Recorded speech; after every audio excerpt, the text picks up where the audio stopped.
Com o surgimento das redes sociais de vídeo, sobretudo essas redes de vídeos curtos, dos famosos cortes, né? Ressurgiu uma série de conteúdos, de páginas e de discussões a respeito de como os evangélicos, sobretudo os pentecostais e neopentecostais, se comportam em seus cultos, em suas reuniões. Aí a ascensão de pastores mirins, de pregadores que ficam falando em línguas por aí, à torta e à direita em frente às câmeras. Acabei de entrar no recinto. A minha presença lastra nas quatro cantos deste lugar.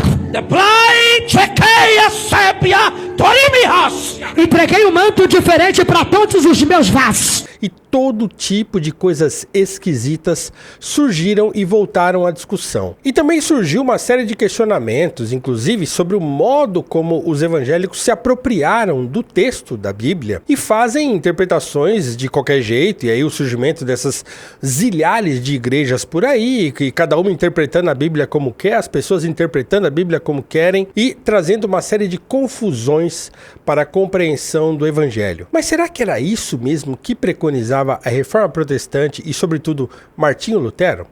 É sobre isso que vamos falar no vídeo de hoje.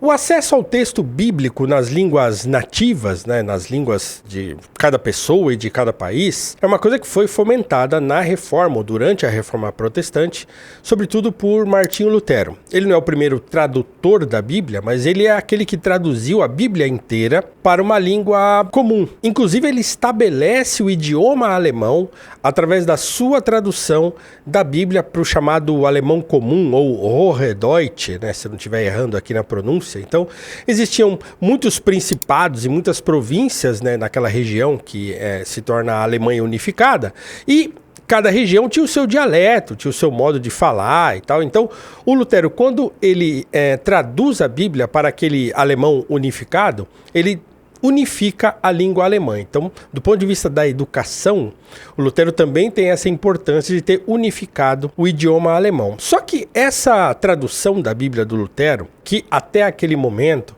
só existia em grego, hebraico e latim, né? E aí a Igreja Católica fazia a sua leitura, inclusive, em latim durante a missa, né? Então as missas que ainda hoje existem, as missas mais tradicionais, a liturgia, né? Ou seja, a leitura do evangelho lá entre os católicos, em algumas igrejas mais tradicionais ainda é feita em latim. Então as pessoas sequer tinham acesso ao texto traduzido na hora da homilia do padre, né? Então aquilo era falado em latim. Foi, se eu não estiver enganado, porque assim, eu não sou católico, mas se eu não estou enganado, foi no Concílio Vaticano II que aí a Bíblia passou a ser, né, o evangelho passou a ser lido na língua nativa dos povos, né? Então até antes do Concílio Vaticano II era lido em latim. Então a tradução do Lutero levou as pessoas a terem acesso ao texto bíblico. Lutero sabia dos riscos que ele correria ao fazer isso. Ele sabia que as pessoas teriam acesso ao texto e que isso possivelmente levaria as pessoas a lerem e a muitas vezes entenderem o texto errado ou na tentativa de interpretar o texto, interpretarem erroneamente. Há muitos casos famosos, ele mesmo cita um caso disso, eu vou ler daqui a pouco um trecho de uma carta que Lutero envia aos conselhos das cidades a respeito das escolas, mas tem um caso que ficou muito conhecido aqui no Brasil, um caso que é recente, né? Não tão recente assim, mas ficou bem conhecido e ainda circula por aí pela internet, de um caso de má interpretação da Bíblia que levou ao adultério. Veja só aí você, nesse trecho desse vídeo que passou no Fantástico. Gostaria que alguém provasse para mim, biblicamente, aonde foi proibido um homem ter mais de uma mulher. Oséias, capítulo 3. Este profeta, um homem como nós, e diz assim, Deus mandou tomar uma mulher e adulterar. O senhor está falando adulterar ou é a palavra adúltera? Posso dar uma olhada? À vontade. Qual que é? Pedro 3. Aqui. Vai outra vez, ama uma mulher amada de seu amigo. Sim. E adúltera. Não é adúltera? Tem um acento aqui, pastor. Deixa eu ver. E adúltera. Ah, tá. Inclusive foi bom nós estou mexendo nisso aqui, porque uma coisa chama a outra, né? Isso aconteceu no Espírito Santo Aliás, o Espírito Santo é bem curioso, né? Que tem acontecido lá. Isso aconteceu no Espírito Santo em 2007, né? Na igreja lá desse pastor de nome Justino, né? Que ficou bem famoso, porque isso passou no Fantástico. Então veja, é um problema simples, mas ali não é um problema de interpretação bíblica, nem é isso. Ali é um problema de analfabetismo mesmo. Então quer dizer, no lugar dele ler adúltera, ele leu adultera.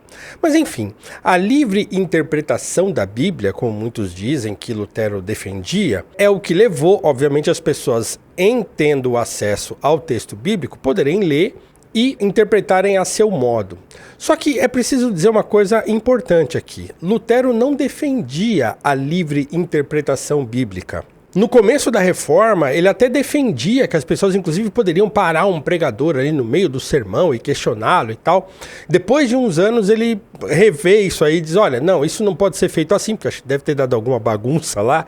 E ele diz que as pessoas tinham que ser preparadas para poderem intervir durante o sermão, que não era proibido fazê-lo, mas que aquela pessoa que queria fazer, deveria fazer se fosse preparada para aquilo. Mas não só. O que Lutero dizia é que, diante da doutrina protestante do sacerdócio de todos os cristãos, então para Lutero e para o protestantismo de maneira geral, para os evangélicos de maneira geral, todo cristão é um sacerdote, né? Então não tem nenhuma divisão hierárquica entre aquele que é uma figura de autoridade, por exemplo, um pastor ou sei lá, ou alguém que tem uma posição qualquer na igreja, em termos de ter um acesso a Jesus Cristo, a Deus em oração e tal, e um cristão comum. Então, para o evangélico, para o protestante de modo geral, todo cristão ele é um sacerdote no sentido de todo mundo tem o mesmo acesso a Deus. Ninguém é privilegiado nesse sentido, como era antigamente.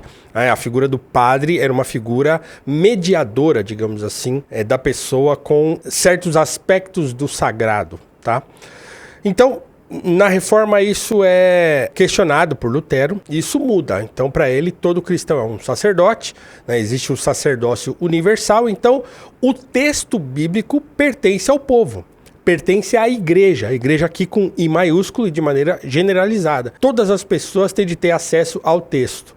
No entanto, ele vai dizer que a leitura é uma coisa livre, agora a interpretação não. E onde é que ele vai dizer isso? Ele diz isso em vários textos dele, ele fala sobre isso, mas fica muito claro quando ele vai fazer uma recomendação, na verdade uma exortação, para que os pais enviassem os filhos à escola e também para que os conselhos municipais ali da região da Alemanha não deixassem de construir escolas cristãs e de mandar as crianças à escola. Por quê? Naquele período, né, no século XVI, ali em 1500 e pouco, né, quem que ia estudar? Pouquíssimas pessoas iam estudar, queriam estudar, né? Porque geralmente as pessoas estudavam justamente para serem padres. Fazer uma faculdade ou ir para a escola era uma coisa pouco comum.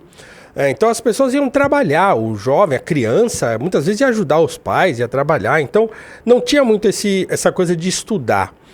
Mas o que acontece é que com o advento da Reforma, aqueles pais que muitas vezes enviavam os filhos para o sacerdócio, então assim, você vai estudar porque você vai se tornar um padre, porque também é um jeito de você poder assegurar aí uma melhoria de vida para você e para a família e tal, né? Eles deixam de enviar os filhos para a escola, porque agora não precisa mais ser padre, porque se tem o sacerdócio universal, não precisa mais ter padre.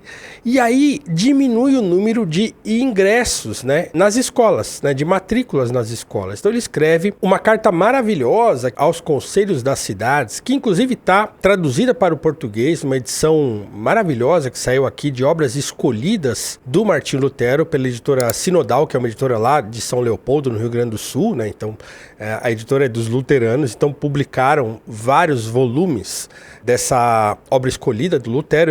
Eu tenho quase todos. Eu lembro ainda do meu saudoso pai, porque alguns desses volumes ele me deu de presente, né? Meu pai é falecido em 2012, então ele me deu alguns desses volumes de presente. E no volume 5 tem lá 2 textos longos, né, 2 cartas longas que ele envia para os conselhos das cidades. Uma para que os pais enviassem os filhos para as escolas e a outra para que se fomentasse a construção de escolas cristãs e a educação cristã, né? E aí é nessas cartas que ele fala sobre isso, mas sobretudo na carta sobre a construção e o fomento da educação cristã, é em que ele vai discorrer sobre a questão da interpretação bíblica, sobre a questão de você aprender as línguas originais para interpretar corretamente, né? E que isso era importante de ser feito nas escolas, tá? Então eu queria trazer aqui trechos dessa carta, são trechos, alguns trechos, então a citação vai ser um pouco longa, mas peço a você que me assiste paciência, porque é importantíssimo para a gente entender, tanto dentro do contexto evangélico, como é o meu contexto, quanto do contexto católico, daquelas pessoas que olham para essa coisa da livre interpretação e estranham, né, que muitas igrejas surjam, porque não tem um comando central, como tem a Igreja Católica, que tem lá o Vaticano, né, e tem lá o Papa, inclusive que acabou de falecer, o Papa Francisco, né? E aí agora eles têm um novo conclave para escolher um novo Papa. Então,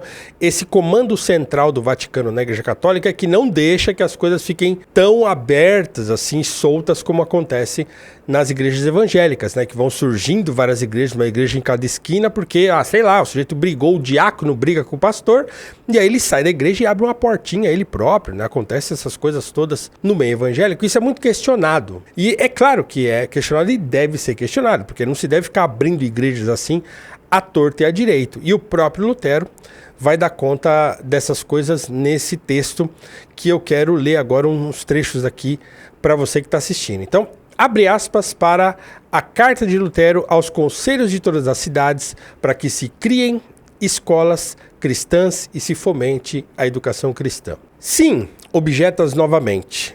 Se é verdade que é necessário ter escolas, de que nos adianta ensinar latim, grego, hebraico e outras artes liberais? Não se poderia ensinar a Bíblia e a palavra de Deus em língua alemã? O que nos basta para a salvação?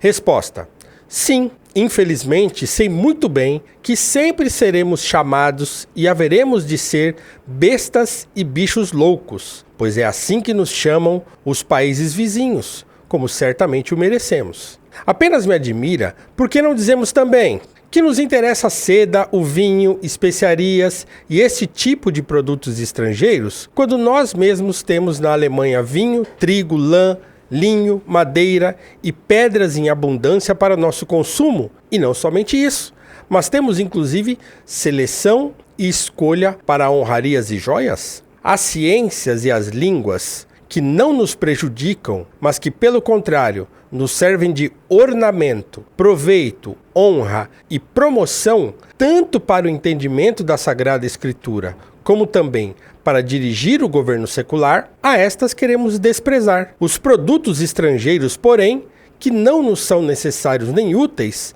e que, além disso, nos escorcham até os ossos, destes não queremos prescindir.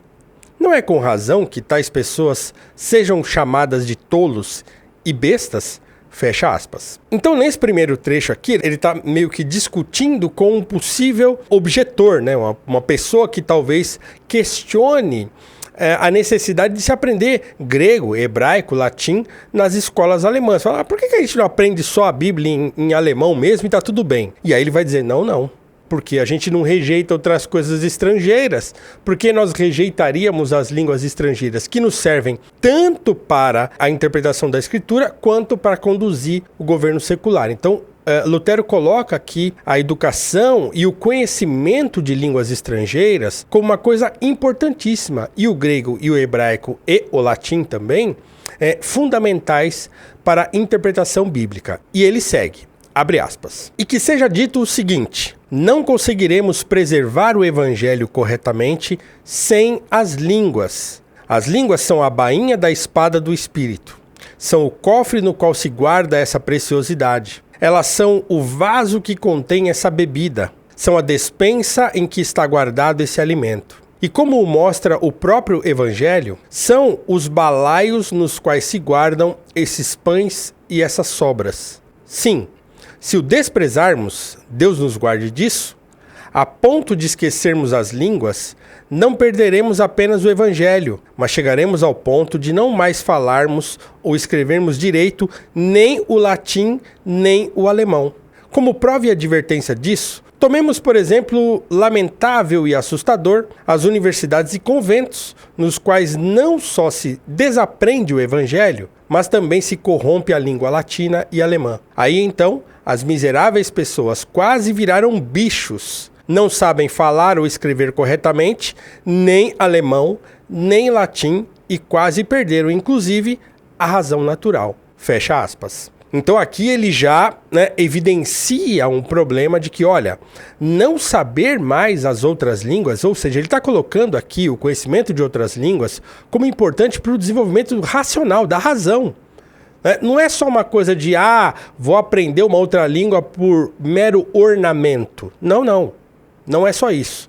Então, aprender as línguas originais da Bíblia ou outras línguas são importantes não só para a interpretação da Bíblia, como também para a cultura geral, para o conhecimento geral e para o desenvolvimento da razão. E ele continua, abre aspas. Contanto que trataram as escrituras sem o conhecimento das línguas, todas as explicações dos antigos pais, ainda que não ensinem nada de errado, revelam com muita frequência uma linguagem insegura, desajeitada e inadequada. Também o próprio Santo Agostinho tem que admitir, conforme escreve em seu livro da Doutrina Cristã, que um mestre cristão que quer interpretar a Escritura tem de conhecer, além do latim, o grego e o hebraico. Do contrário, é impossível que não tropece em toda parte, pois isso é até muito difícil quando alguém domina bem as línguas. Por isso, é bem diferente o caso de um simples pregador da fé e de um intérprete da Escritura, ou como diz São Paulo, de um profeta. Um simples pregador dispõe, é verdade, com base em traduções, de suficientes enunciados e textos claros para entender e ensinar a Cristo, viver uma vida piedosa e pregar a outros. No entanto, para interpretar a Escritura e tratá-la autonomamente e para combater aqueles que citam a Escritura erroneamente, para isso não tem formação. Sem línguas, isso não é possível, mas na cristandade sempre se precisa destes profetas que estudam a Escritura e a interpretam e que também sejam aptos para o debate. Para tanto, não basta uma vida piedosa e o ensino correto. Fecha aspas, Martinho Lutero aos conselhos de todas as cidades da Alemanha para que criem e mantenham escolas cristãs, de 1524. Então vejam, o que Lutero está falando aqui é de educação num sentido geral, e ele é muito cioso, ele é muito preocupado com a educação, não deixar as pessoas em ignorância, e ele também é muito preocupado com a tal da livre interpretação. Ele sabia dos perigos disso, dos erros que poderiam acontecer. É claro que você pode dizer, o que adiantou ele ser preocupado se hoje a gente vê as coisas como estão? Mas as coisas estão como estão não por negligência dos reformadores ou mesmo das primeiras igrejas protestantes que foram surgindo. Óbvio que as coisas tendem, aqui para usar um termo da ciência, tendem à entropia, a ir se deteriorando ao longo do tempo. Isso também aconteceu, como acontece com tudo, com a igreja evangélica ou o protestantismo. Então outras vertentes vão surgindo, como também surgiram na igreja católica, obviamente, com mais controle, mas também surgiram, Então, sei lá, tem os dominicanos, tem lá os jesuítas, então tem ordens católicas também que são diferentes, que entendem as coisas de maneira diferente. Mas no protestantismo isso se proliferou muito mais, porque, obviamente, não há um comando central, como eu disse. Agora, se você quer ter um tipo de inteligência que não se deixa manipular, é preciso você ter um domínio daquilo que você estuda. E onde você consegue isso de maneira, digamos assim, aprofundada? No Valete Plus. Então, entrando no Valete Plus, através do QR Code aqui que está na tela, e você pode apontar a câmera do seu celular, ou no link que está na descrição, você vai entrar num mundo de conhecimento, de estudo e de livre interpretação, digamos assim, mas guiada, porque você tem ali podcasts, você tem mini documentários, você tem entrevistas, você tem textos mais aprofundados e longos, você tem muita coisa ali que você pode se aprofundar em cultura, em política, em arte, em muitas coisas interessantes no aplicativo, que é um aplicativo que mais cresce e que mais tem conteúdo da internet brasileira.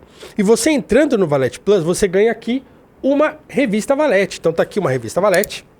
Aqui que tem o Elon Musk na capa, com textos que defendem e que criticam, inclusive, o Elon Musk. O meu texto aqui não fala disso, fala de hip hop, na verdade, dessa revista aqui.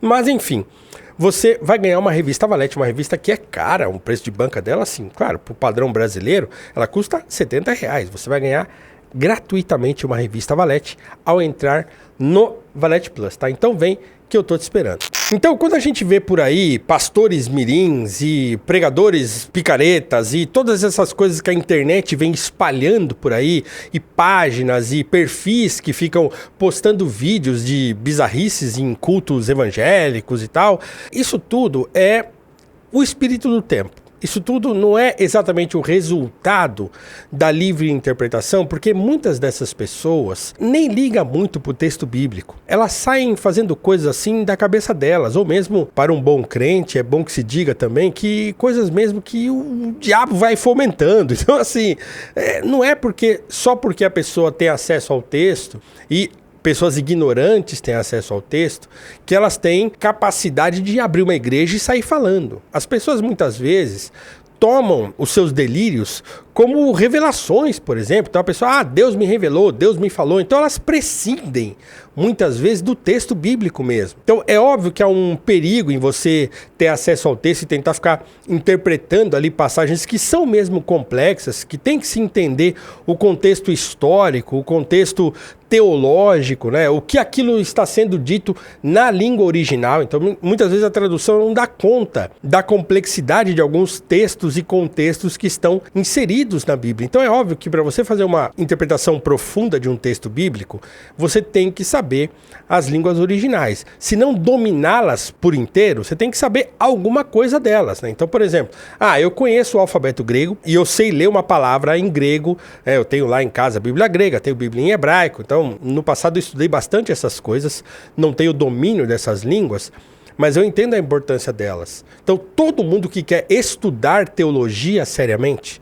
que quer interpretar a Bíblia seriamente, tem de saber as línguas originais. Se você aí é um pastor, é um pregador, e você não conhece as línguas originais, você está em falta com a sua comunidade. Porque você corre o risco de levar as pessoas ao erro, ao pecado. Então, tem de saber. Se você é pastor, se você é um pregador, você tem que saber as línguas originais. Essa é uma recomendação, inclusive, que vem desde lá dos primórdios da Reforma Protestante, que é justamente essa separação que houve aí entre a Igreja Católica e essa nova igreja, ou nova tradição, que surge através, sobretudo, mas não só dele, de Martinho Lutero. Tá? Então, se você quer estudar a Bíblia seriamente e escapar de pastores mirins, de picaretas, de faladores em língua e à torta à direita que ficam imitando línguas estrangeiras, falando um monte de bobagem por aí e levando pessoas ao erro, ao pecado, você tem que estudar.